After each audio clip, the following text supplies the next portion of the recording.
thought you were gonna catch me off guard again, didn't you? You I thought I was gonna no, catch I was being Yes. respectful and waiting this time.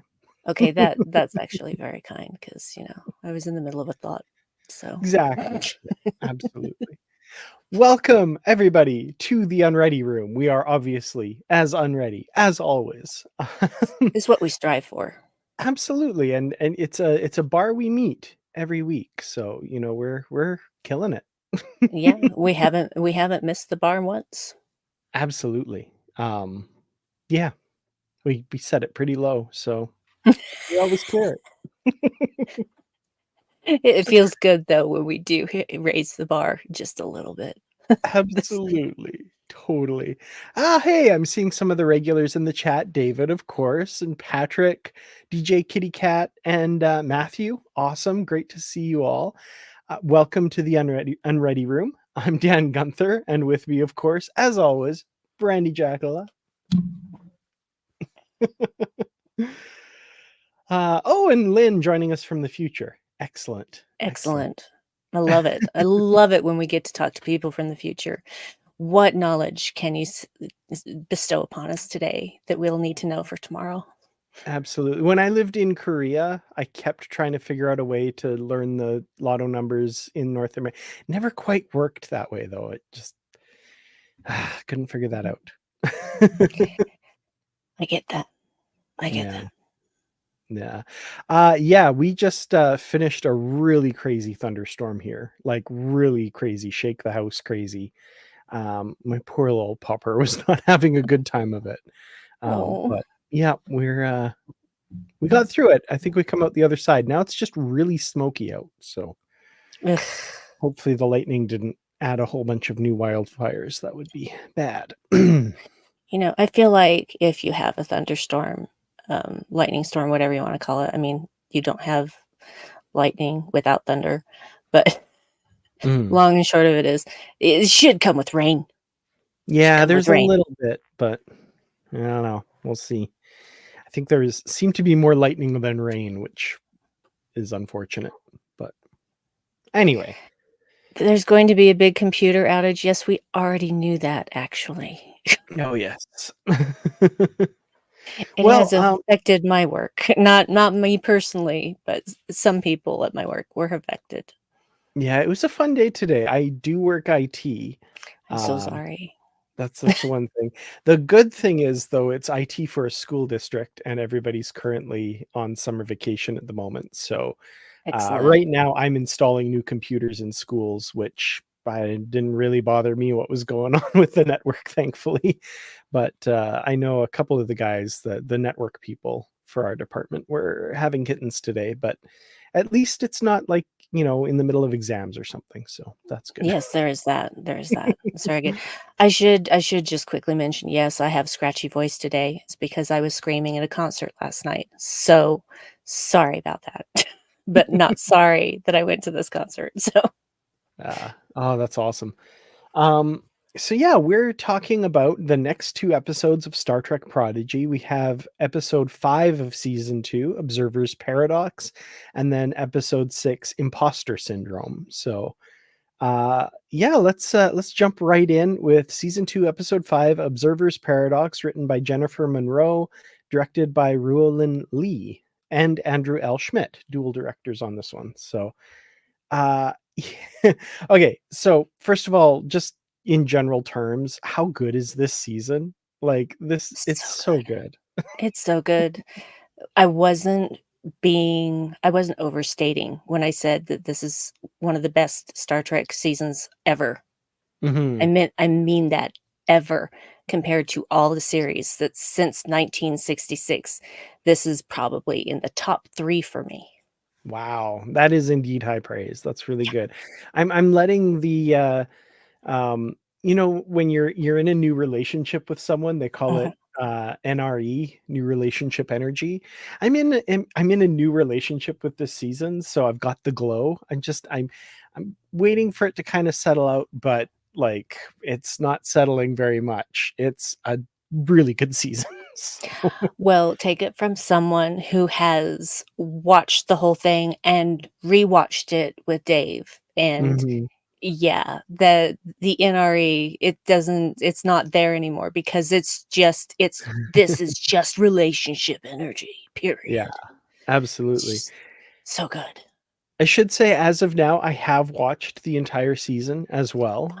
So this is a rewatch as I'm watching it for these videos. So uh it's so good. It's so good. I can't It wait. is. In some ways I can't wait to get to the later episodes, but also I'm really glad we're doing this and just Agree. really giving these episodes time to marinate and really be picked apart, I guess.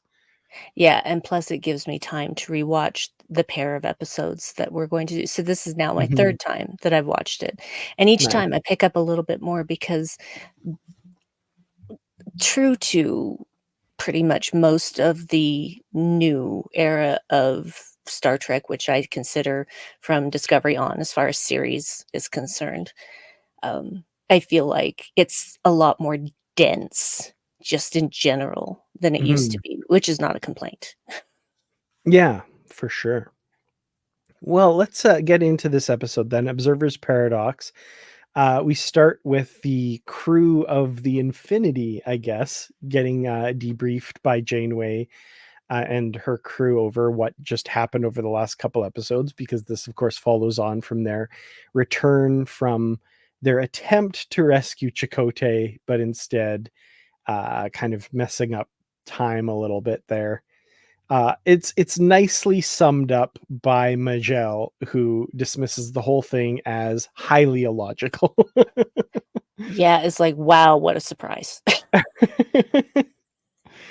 um, my first observation is, and I get it's the format of the show and it's kind of the way things have to go. Janeway is incredibly forgiving. Like I would be pretty livid if I were her, but understandably, just from the format of the show and the way that the kids are kind of front and center, we've got to get past that a little early on. But I feel like if Tom and Harry had done something like this, like she would have given them a really big dressing down. That is true, but once again, they are kids. Hmm. Um, and, second, she knows their history, Yes. and she knows them. So I think that she has a little more leeway for them, especially as they're not, like full crew members. Now, if they were full crew members and they pulled stuff like this, yeah, they'd get a dressing down. They'd probably Mhm. get, some reprimands put in their records, but they're not actually part of Starfleet. They're not even part of Starfleet Academy yet. So, Yeah. That said, they are put on probation. They're not like confined to quarters or anything like that. They're allowed to continue their studies, but they're going to be watched carefully. Not extremely carefully, if we're being honest, no, no, but it's like supposedly. you said restricted access. It's not very restricted, is it? I mean, all the stuff they're getting up to in the holodeck, that's wow, just okay. Mhm. Um, so they're like I said, they're on probation, but Dal wants to continue their efforts to rescue Chakotay and stuff, and Rock is very much against this. She wants to, be in the good books and be on the straight and narrow. And Dahl and everyone else are kind of they're still gonna go a little bit rogue here, even with the doctor supposedly keeping a close eye on them. Um, which I love their solution to getting him off their back with Zero taking a sudden interest in his hollow novels. Zero took one for the team, they really Oh, did. yeah, they owe him one for sure. Um, so they find out that Murph apparently knows something, and we know he's been talking to this mysterious figure. But he's trying to get their attention. He's created this weird spiral that gets their attention because that's what Gwyn saw when this mysterious whatever it was communicated with her. And Murph could be the key to everything is kind of the like act break we get at one point. And he absolutely could be, but they have no real way of communicating with him still at this point. Yeah, it's one of those things that, this species is not super well known, but at the same time, they are aware of its existence, but it's just one of those things, you just never had a chance to study their language. Mhm. But, Pog does upgrade a comm badge that he's hoping will, um, enable communication, and, so Memory Alpha for the win here. They have the quote for what Murph says when it starts, communicating, sort of. Um, so he says, "Mushroom, bounce, radio, stare, disco." And that's when Pog says, "We've got a malfunction." And then hullabaloo, Kalamazoo, Saturday. This just made me laugh so hard. I don't know Es why I did that so much. especially when he's just screaming Saturday as he's running out the door. Oh my god. Um, yeah. It's funny that they abandoned the straight translator thing at that point, but, it was kind of almost starting to work, maybe, if he was Hard really saying mushroom bounce. I don't know, maybe not. hard to say. Hard to say.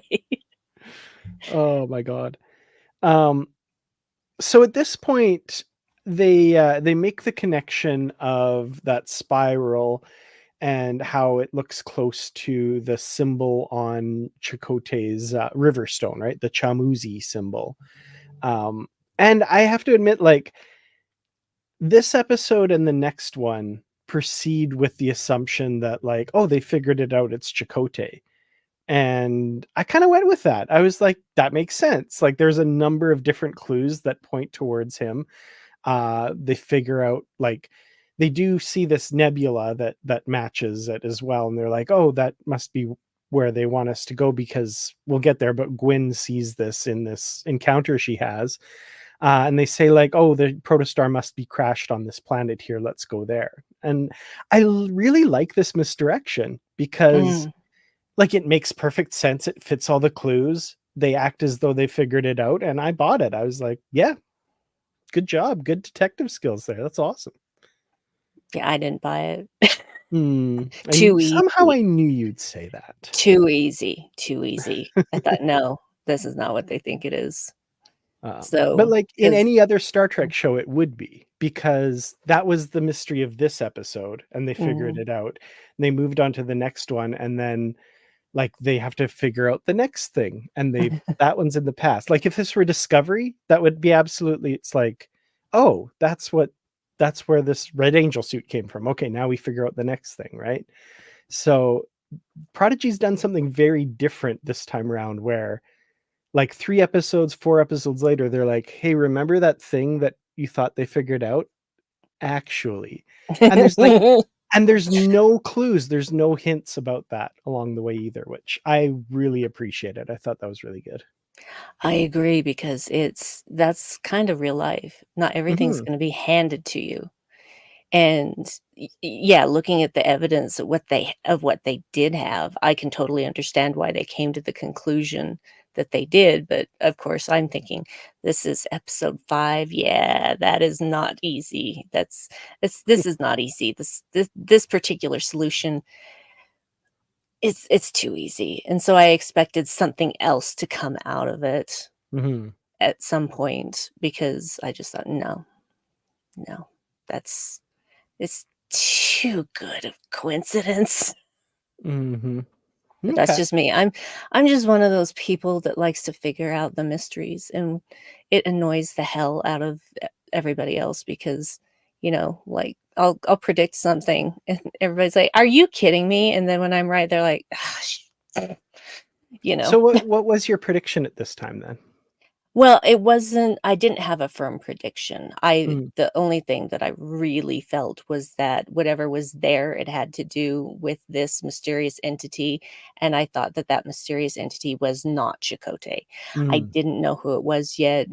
Um, honestly, I just I the funny thing is that the whole thing about who the mysterious entity is wasn't at the forefront of my mind mhm, like it normally would be. I wasn't trying to figure out because I was absolutely certain it was gonna be someone we'd seen in one of the many series over time. Mhm. because you can do that. You can do that with animation. You can put anyone in there, and so there were so many choices of who it could be. Yeah. Well, the way they get there eventually, of course, is they need to figure out what Murph is saying, and Rock is finally coerced to helping them out, and thinks, well, melanoid slime words evolved from an aquatic creature. Maybe he needs to be in water to be understood. Um, so she enlists the help of her humpback whale fellow colleague in cetacean ops, Jillian. Jillian, that's Jillian! wonderful. And yeah, Jillian is able to understand Murph once he's in the water, and like changes into this aquatic form, How glowy, beautiful. spinny, beautiful I know, creature. it's Yeah, just the most beautiful thing. It's just glorious.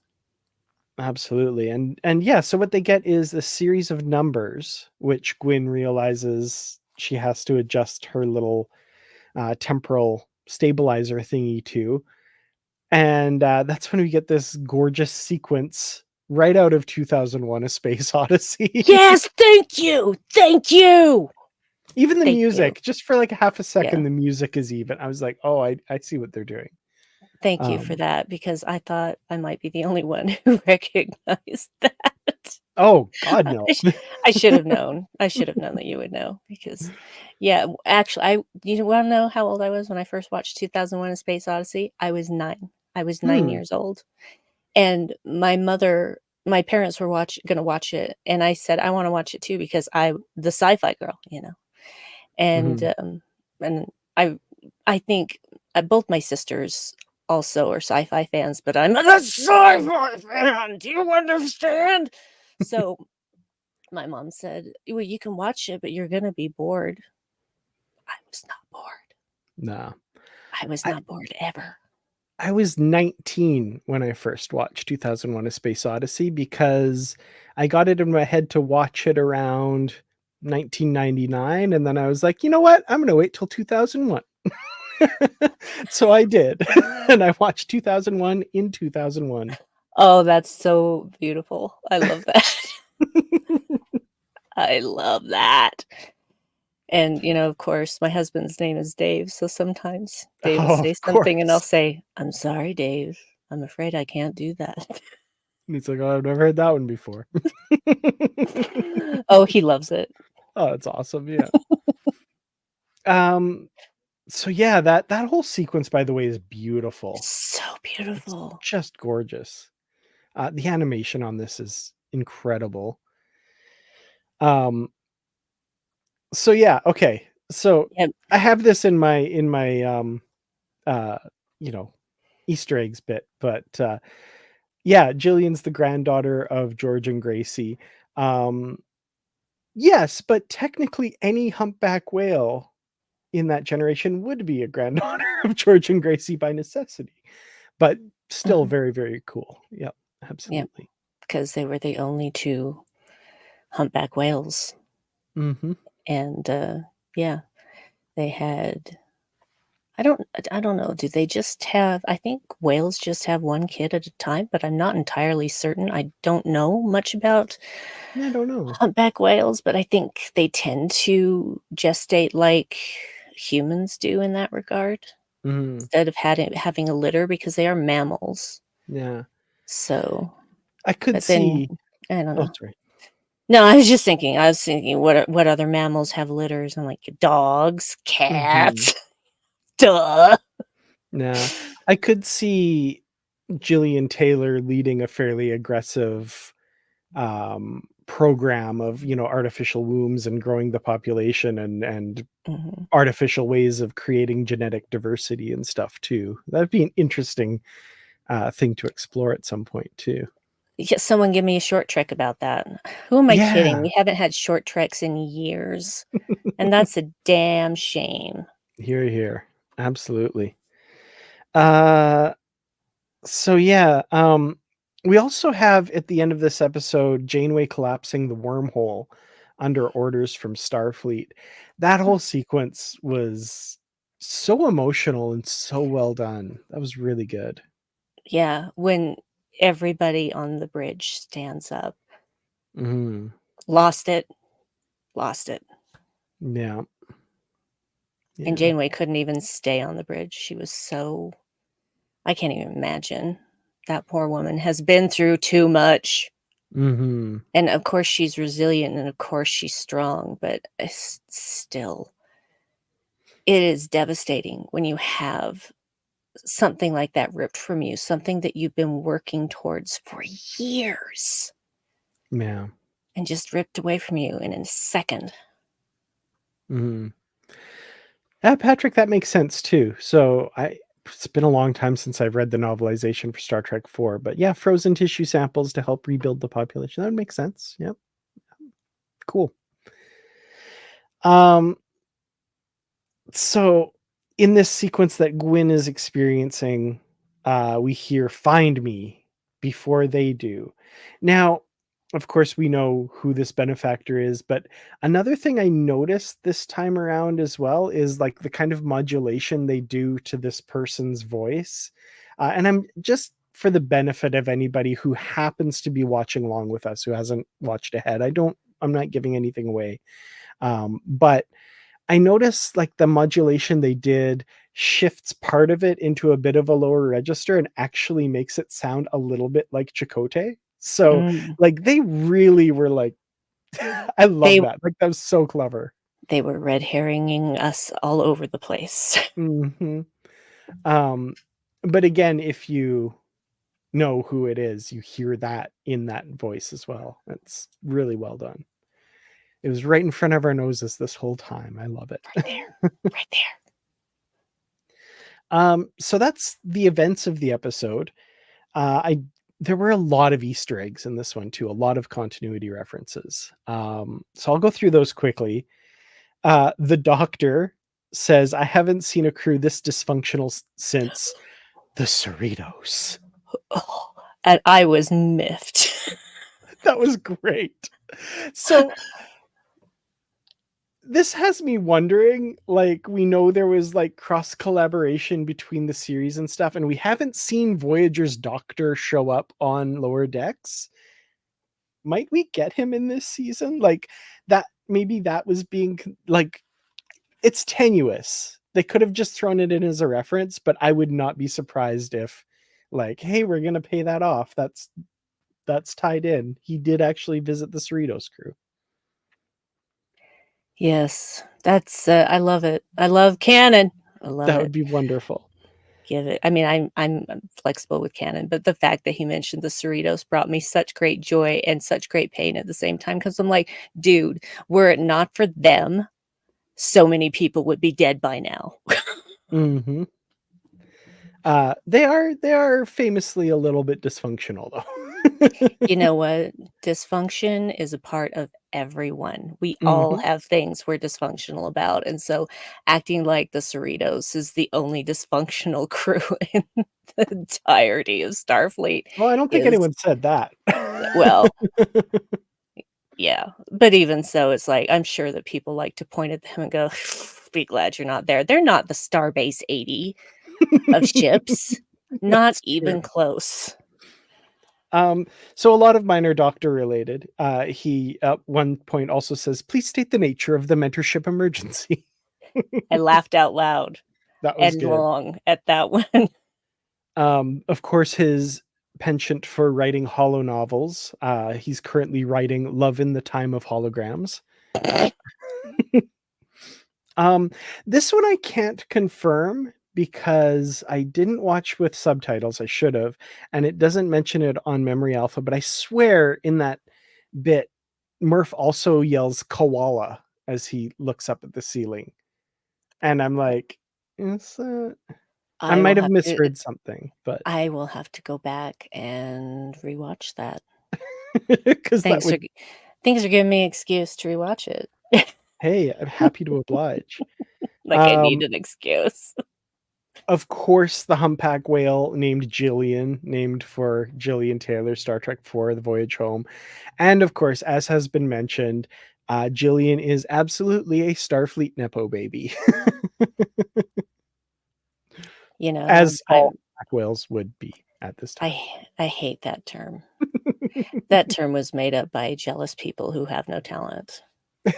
My favorite is when Mariner uses it in a comic and everybody lost their crap, and I thought it was hilarious because they don't understand what she said. It's a cover of a comic, and she says, "Come with me, Starfleet Nepo babies," and she's talking to Jake and Nog, who in this alternate timeline are in Starfleet, or Nog always is, but you know what I mean. And they're like, "Well, she's a Nepo baby, blah, blah, blah." Yeah, that's why she's saying it. She's like saying, "Come, fellow Nepo babies." Like it anyway. Yeah, people. Sticks so far up their butts. Sorry. Seriously. Seriously. Yeah. Okay, so we have a scene of Gwyn looking at the various nebulae. There's a bunch of familiar ones that I couldn't place off the top of my head, except for one of them, which is definitely the Briar Patch from Star Trek Insurrection. We've got, of course, Chakotay's Chamuzi, the symbol on his river rock. And also, this one's cool. They identify his home planet as Trebus, which comes from the novel Pathways by Jerry Taylor. So they took that and made that canon. That's awesome. Yeah. We get the return of Ronnie Cox as Admiral Jellicoe. And we've got... Bless you, Ronnie Cox, he's for amazing. doing this, man. I mean, come on. What a champ. Mm-hmm. And so in Janeway's ready room, of course, we have the model of the Voyager, Type 2 phaser, comm badge, the mirror, Chakotay's rock, and a picture that I couldn't quite see, and something else that I couldn't quite identify, but some cool little Easter eggs there for sure.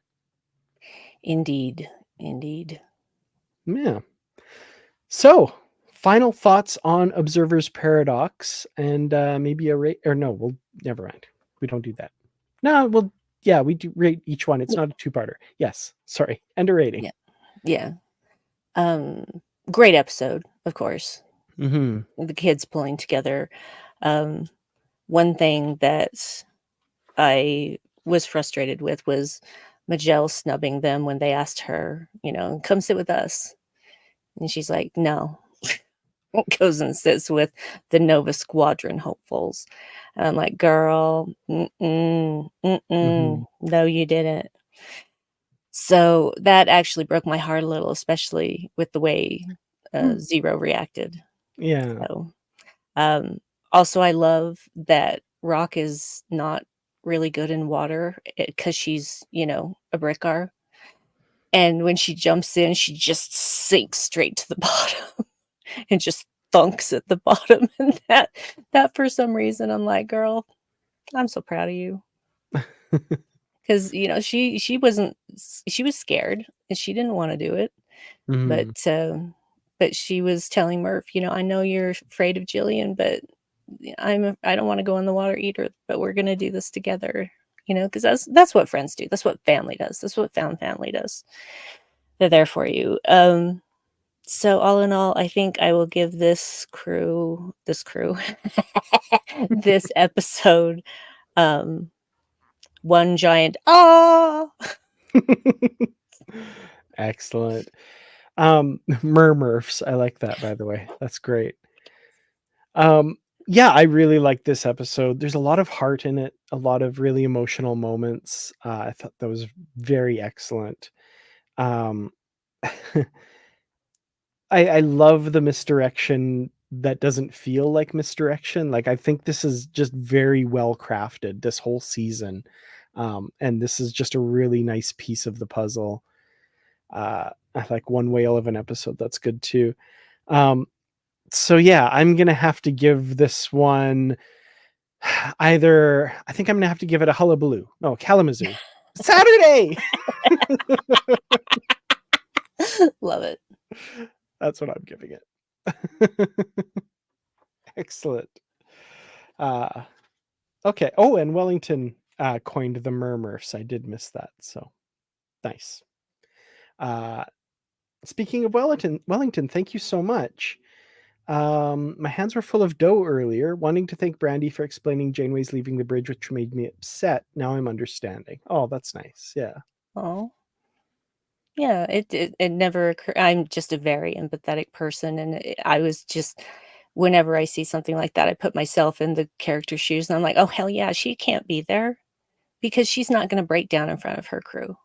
Mm-hmm. If she's going to break down, she's going to do that privately and quietly, and yeah, Yeah. that's just who she is. And then still giving that like forceful order, like doing what she has to do, saying fire, Oh, Yep, that was ripped my bad. heart out. Yeah, absolutely. All right. Well, imposter syndrome is the next one. And I've got to change. Oh, okay. That Could was you? on my list of possibles. I I like can that. change mine if you want Nope, it. nope. I have several. I do too. I have several choices. I like mine actually. That was one of mine too. Of course it was. Pogpocalypse was another one, of course. Same, same, same. That one, and Talaxian burrito. Yes.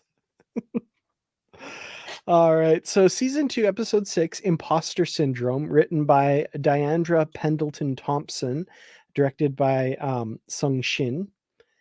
So okay, the start of this episode has something that Brandi, I know you don't tend to like. Hate it.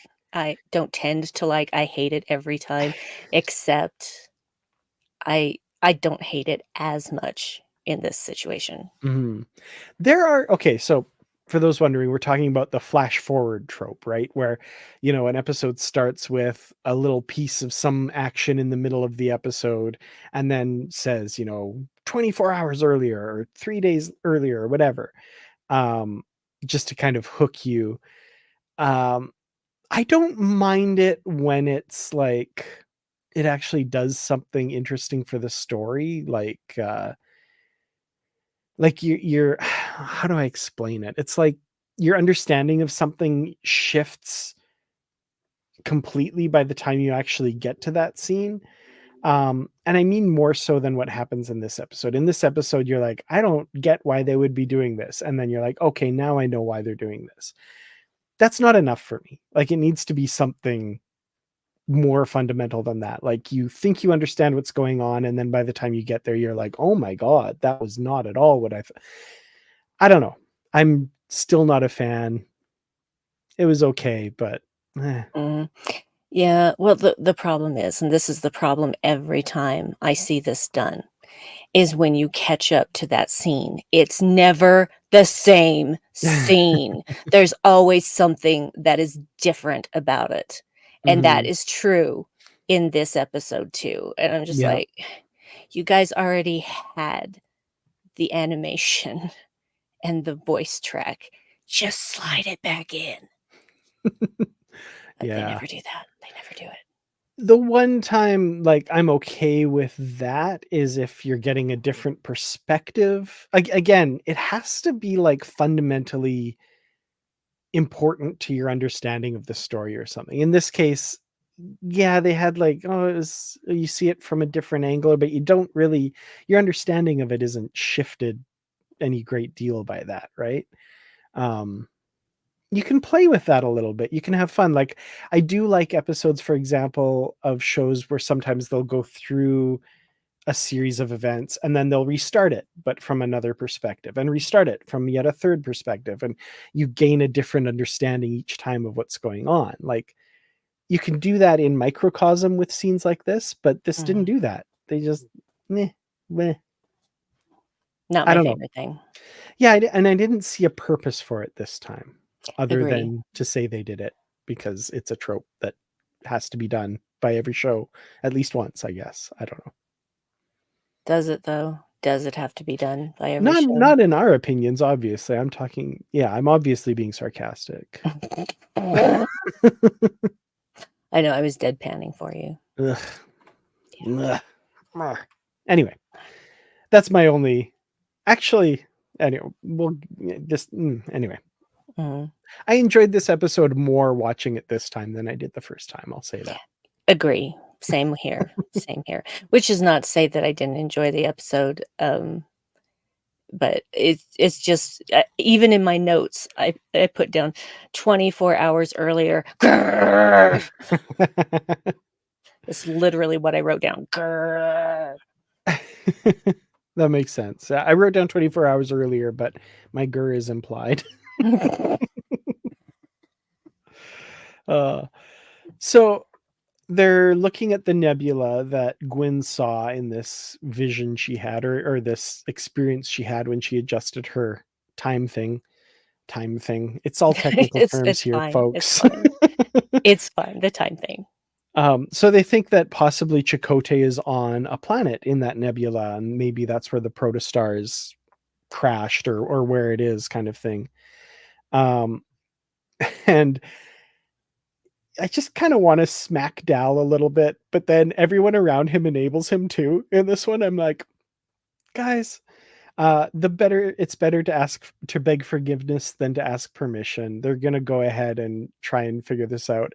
And it's Zero of all people who's like, oh, we've been working on these holographic doubles to fool the crew so we can get away. And I'm like, I thought you were the responsible one, but no, they very much are not the responsible one.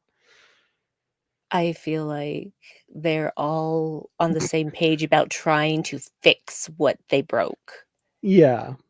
And so I understand why Zero would be in on that, because they actually feel a great deal of responsibility over a great many things, a Mhm. lot of which are actually not in their control in any way. So they really shouldn't be actually taking on that responsibility, but that's just the kind of person that Zero is. So Mhm. I think that's why I headcanon that into, yeah, they want to redeem themselves along with everybody else. At least that's what they think they need to do. Yeah. It's a very charitable, and I appreciate it. That's the best way to look at it, for sure. I appreciate that. Um, so yeah, these holographic doubles, nothing bad's gonna come out of that, I'm sure. Not at Uh, all.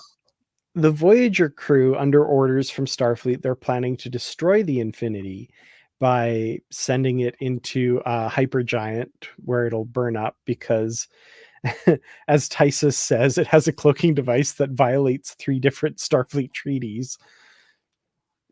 That's Yep. not that's not good, to be fair. That's a good reason to get rid of that. It's a good reason Right. to not have it in the first place, to be fair.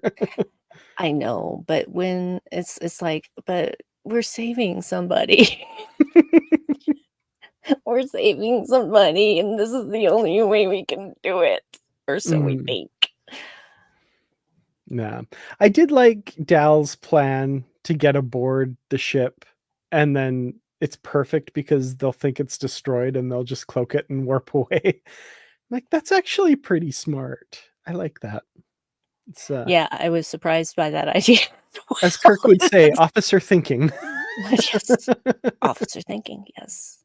Indeed, indeed. The kids have good intuition. They really Mhm. do. So they're going to use these holographic doubles that Zero and Jankum have been working on. They are identical to their counterparts, thanks to some help from Rock in cleaning up the code, as she says. Uh, and Zero can even read their minds. Now, they gloss over this one really quickly. They say Zero can even read their minds. And they're like, oh, wow. And then move on. And I'm like, excuse me. How? Yes, but the funny thing is that who's the person that says that? It's the fake Jankum. Uh, So I I kind of didn't feel think of like, that. yeah, I kind of feel like, that was actually never something that was possible. To be fair, nobody called him on it though, so Yeah. I don't know. Hmm. Um, I do love just jumping around later though when Zero is like, "Oh, I can't read his mind." It's because Zero's a Uh, hologram and can't read anybody's. Oh my god. exactly. That was great. Exactly. Ugh. Um, so most of the episode is the real ones trapped in the holodeck. We find out later some of the real ones, some of the holograms, thinking the holograms are loose. Again, some of them are real, some of them are holograms. That might be my favorite thing about the episode is at the end when they figure it all out, it is just like a mix of all of them. It's not like one group versus the other. I thought that Mhm. was clever. That That was very clever, because it's funny, they give you little clues about Mhm. which ones are the holograms, because after they, uh, lock out lock everybody in the, holodeck, the Gwen outside the holodeck glitches for just a Mhm. second. She just goes and nobody even bats an eye, it's like they didn't even see it. Yeah. Um, so yeah, a lot of the episode is kind of the hijinks of chasing them down and stuff. Um, one of my other favorite little bits in this though is uh we find out it's the holographic Jankum fixes the replicator, which causes the real Jankum to have an existential crisis, thinking like, maybe I am a hologram.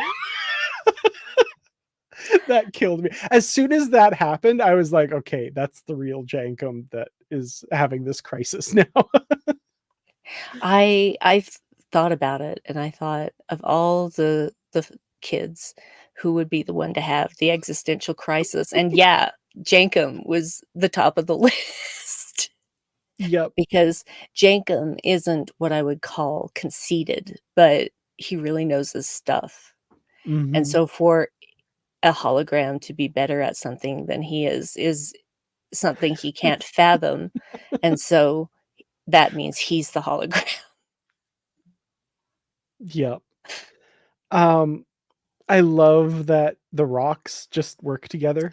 I know, right? They're like, everyone else is being ridiculous. Let's figure this out.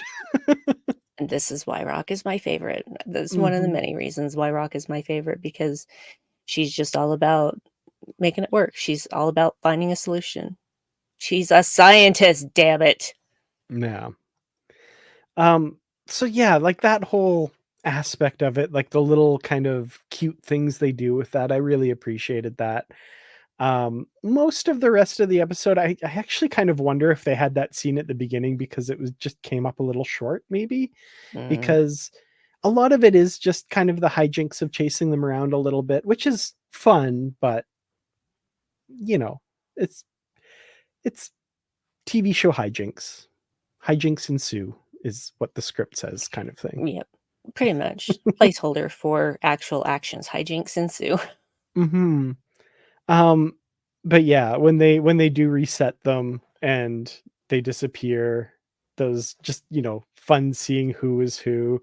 Uh, I love that Dal's ego just never once would entertain that they are not the real one. Like, Mhm. that's just built into that hologram. Um, yeah. Okay, so when they're trying to make their way to the infinity at the end of the episode after they've reset the holograms, I love Magel coming in and running interference with the doctor. And then, like, after they get by her, it's like, "Oh, thanks," and they go, and, like, she turns and that look she gives Zero, like, smoldering for a Vulcan. She might as well have been unzipping her top a little bit. Oh my. She was, yeah, for a Vulcan, stare, that was definitely melting the screens. Mhm. Absolutely. But of course, the Infinity's already been launched. It's headed towards the star. Um, the first time I watched this, I was like, "Oh my god, these reckless kids beaming on board the ship that's hurtling towards the star." But it's all good. They managed to get it cloaked and get away. But then our final little twist of the episode, which had me rolling. I l- where the holograms finally reset themselves, and Rock is like, "Oh, there's a weird little glitch in the code. Nah, I'm sure it's probably nothing." And their personalities are all mixed up. Wow. That was wonderful. Great performances from all of those actors. Yes. So Brett Gray doing his Zero impression and Angus Crazy good. Emery doing Dal. Oh my god, that was great. Crazy good. Just crazy good. And Gwen just emitting a series of tweets and blurps. Like, oh my god. I was crying laughing. It's so ridiculous, but I was killing myself laughing. Yeah. Oh my god. Sorry, I'm reading some comments.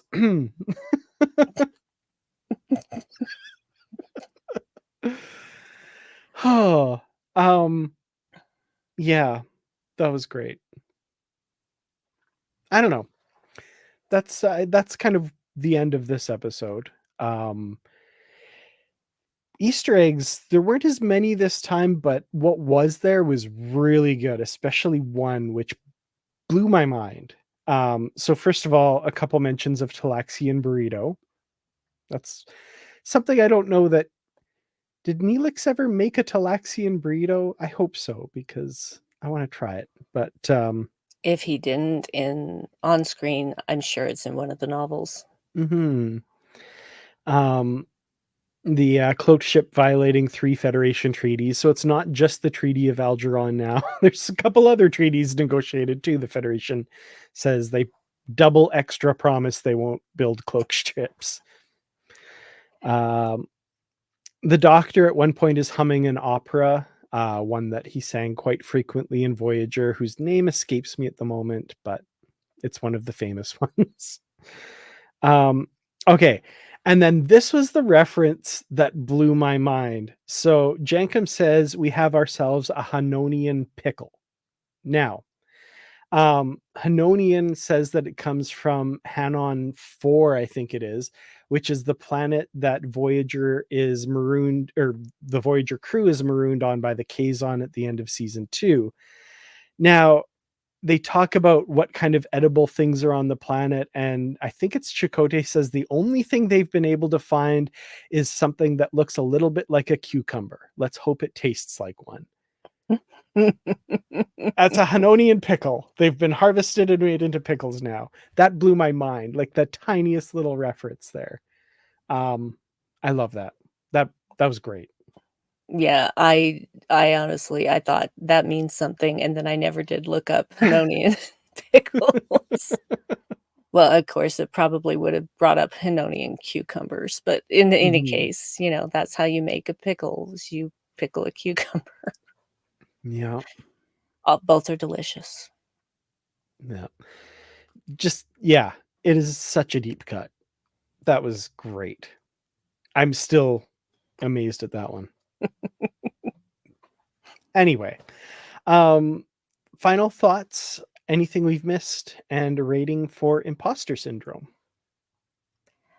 Well, despite the annoyance of the 24 hours earlier thing, if you wanna play that game, just don't make it ever more than, like, 1 hour earlier, okay? Mhm.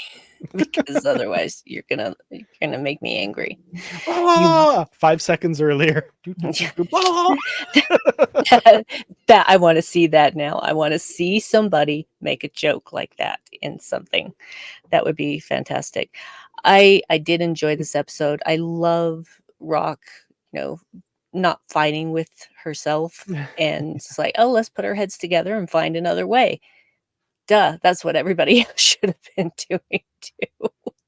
Mhm. Um, so I still enjoyed the episode, and I still appreciate how the kids are so determined to fix this problem, and since none of the Starfleet officers can act, they're taking it on themselves, because not just because it's the right thing to do, but because it's also their mess and they made it, and again, I don't think it was an accident. The whole thing started with an accident. It was not Mhm.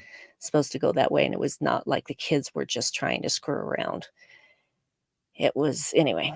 So I look forward to more meaty episodes. But this one was still enjoyable, even with the Mhm. 24 hours earlier. But don't do that to me again, folks. You pulled that trick once. You only get one with me in a series. You do that again, you're dead to me. Okay, you're not dead to me because it's Wow. Prodigy. Because it's Prodigy. Okay, so I'm going to give it one big Tice is laughing because, oh, That does was he good. not have the best laugh? That was really good. It's like, why didn't you just cloak it? Then they won't see it. That was good. That was So really good. great. It's just like blink, blink, and then he starts laughing. So good. Uh, yeah.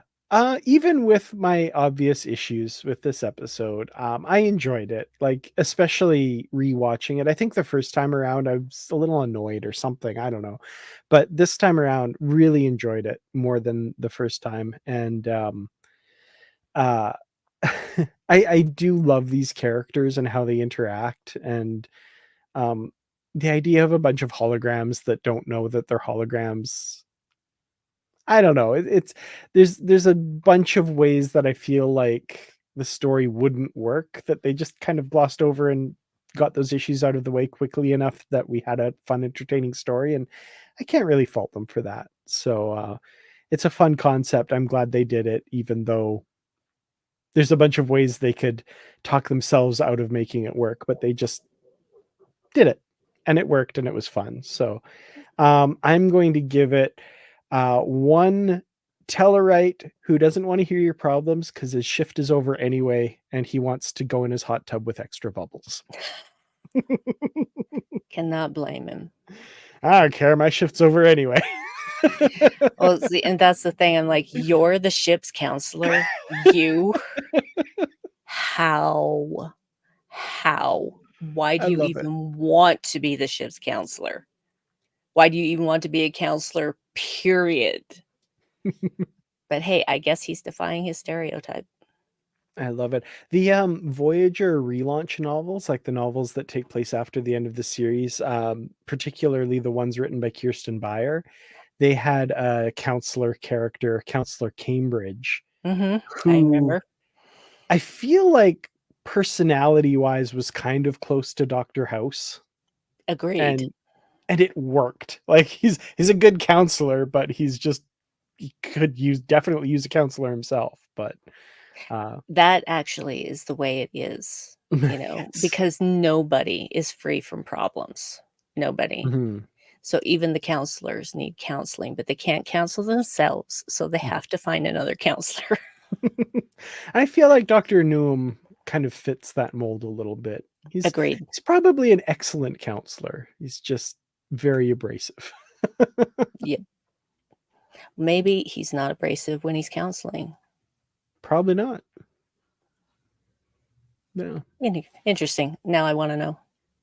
Hear that, Prodigy writers. I wanna know more about the counseling, effects of Noam Mhm. because, having a Tellarite as a counselor seems, you know honestly, though, are we being racist by thinking that a Tellarite can't be a counselor, a good counselor?